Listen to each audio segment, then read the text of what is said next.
অবশেষে উত্তর চব্বিশ পরগনার বাগদায় ভারত বাংলাদেশ সীমান্তে কাঁটাতার বসানোর কাজ শুরু করেছে বিএসএফ। রাজ্য প্রশাসনের তরফে জমি হস্তান্তরের পরেই বিএসএফ বাগদার কুলনন্দপুর থেকে পাঁচবেড়িয়া প্রায় 1 কিলোমিটার সীমান্ত জুড়ে বেড়া দেবার কাজ করছে। বাগদা ব্লকের 102 একর জমি প্রয়োজন। ইতিমধ্যে 65 একর জমি বিএসএফ এর হাতে তুলে দেওয়া হয়েছে।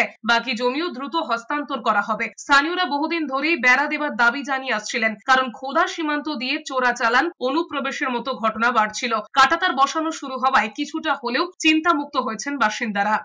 ভয়ের মধ্যে দিয়ে দিন কাটাতে বাংলাদেশ থেকে যে কোনো মুহূর্তে আক্রমণ হতে পারে, দেখা যাচ্ছে আমাদের পরে হামলা করতে পারে, কিন্তু তার কাটার প্রস্তুতি চলছে। সরকার জমি নিচ্ছে, এখনো কিছু বাকি আছে, প্রায় 2 কিলোমিটার মতন আমাদের এলাকায় 2 কিলোমিটার বাকি আছে। আপনারা জানেন অমিত শাহজি এসছে ভারতবর্ষের স্বরাষ্ট্র, তিনি নেতাজি ইন্ডোর থেকে তিনি ওখানে বলেছে, বলার পরে ভয়তে থরথর করে কেঁপে রাজ্য সরকার জায়গা দিয়েছেন। এতদিন উনি জায়গা দেননি কেন? ওনার জায়গা দেননি কেন? ভোট ব্যাংকে উনি ভোট ব্যাংকের জন্য জায়গা দেন, কারণ ওপার থেকে যারা আসে ওনার ভোটার।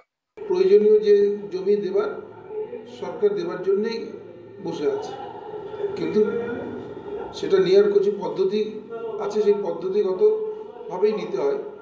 কেন্দ্রীয় সরকার সেই নিয়ম অনুযায়ী তারা জমি চেয়েছেন, রাজ্য সরকার জমি দিয়েছে, কয়েকশো একর জমি তো দিয়ে দেওয়া হয়েছে।